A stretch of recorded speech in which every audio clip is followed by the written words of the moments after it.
on our way back from Best Buy.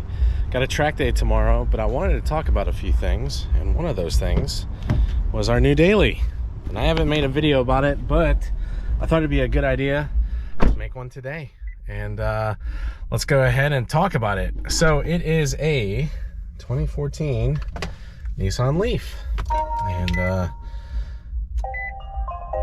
show you guys the boot up screen. So it is an all-electric car, and let me go ahead and preface this before we talk into this video. I'm by no means an EV guy. I think Teslas are cool in their own way, but by no means am I you got to get rid of your gas car to get an EV. I do think by the title of this video, you could probably already tell that I'm going to talk about this car in terms of it being a daily for a car enthusiast, or if you're an overlander, like if you have, a built Power Wagon or an F-250 or a Ranger or whatever it might be,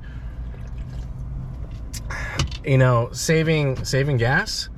I think everybody, no matter what the gas prices or your political affiliation, saving money on gas is going to be, we want to use gas for fun stuff, right? Like we want to use gas for going on trips. We want to use gas for,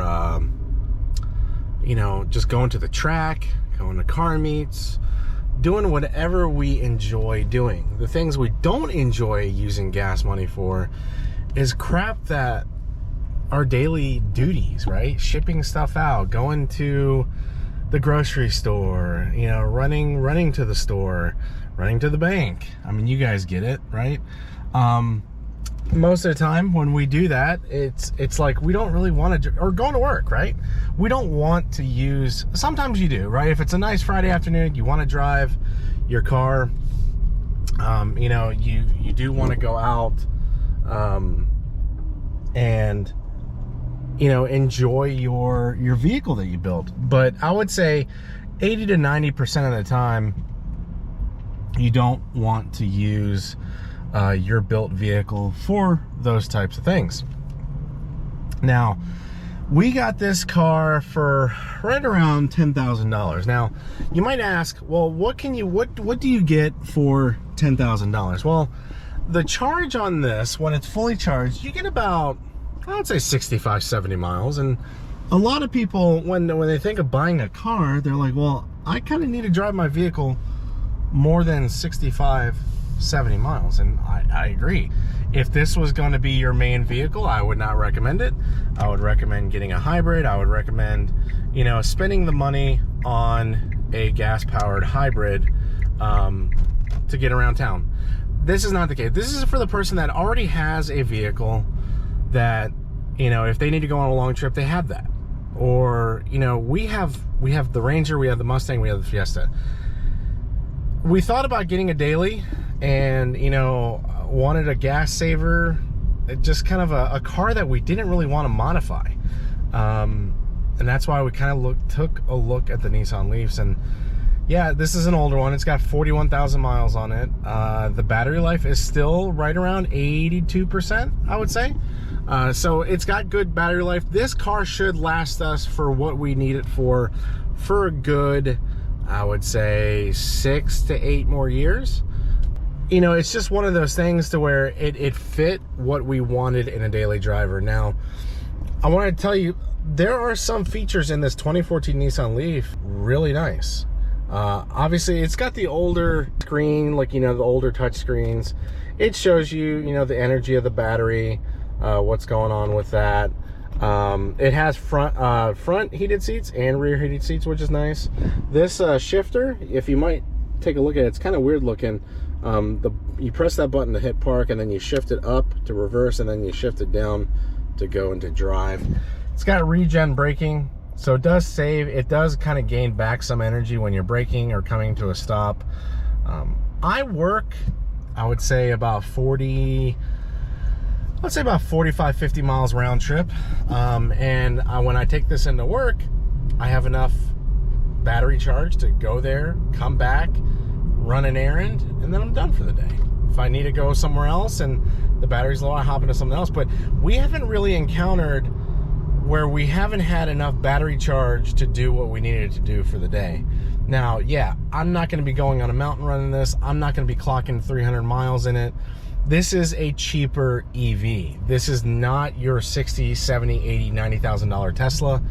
This is a cheaper EV. This is kind of like, you know, your introduction. If you're looking at getting one of these, I think this is a great introduction to EVs. We plug it into a standard wall outlet, charges overnight, and, you know, for us, it's kind of like a tool, right? Like, it's like your cell phone battery. It works all day. You use it all day for what you need to do to get done. And then when you get home at night, you plug it in. And then you're done. And you don't think about it until the next day. This is the same thing. Now, I did some numbers. And I'm going to tell you guys, to charge this every night, I'm going to show you some stats over here. Now, this is comparatively looking at how much it costs to charge. Yes, it does use electricity, but I think it comes out to like $1.50 or like $3 to fill up this vehicle. And comparatively, if we've already clocked 1,200 miles on this, we have saved a lot of money by not using our other vehicles for those other 1,200 miles. I've been running errands today. I'm actually on my way back, getting ready for a track day tomorrow. And, you know, I just went to Home Depot to go pick up a new torque wrench. And I will tell you, I was pretty anti-EVs for a while, because I was like, well, who would want to buy a car that only goes, hell, even if it was like what it is now, 70 miles, like, who would want a car that only goes 70 miles? Well, if you think about what you do every day, when you run your errands, most people, they don't go more than 70 miles a day. Yeah, I agree. Spending 36, 40K, 50K, 60K on an electric car doesn't make much financial sense. But when you look at buying a daily and you're a car enthusiast, spending 10K on something like this, and let me tell you guys, the build quality of this Nissan, this EV, listen how quiet it is in here.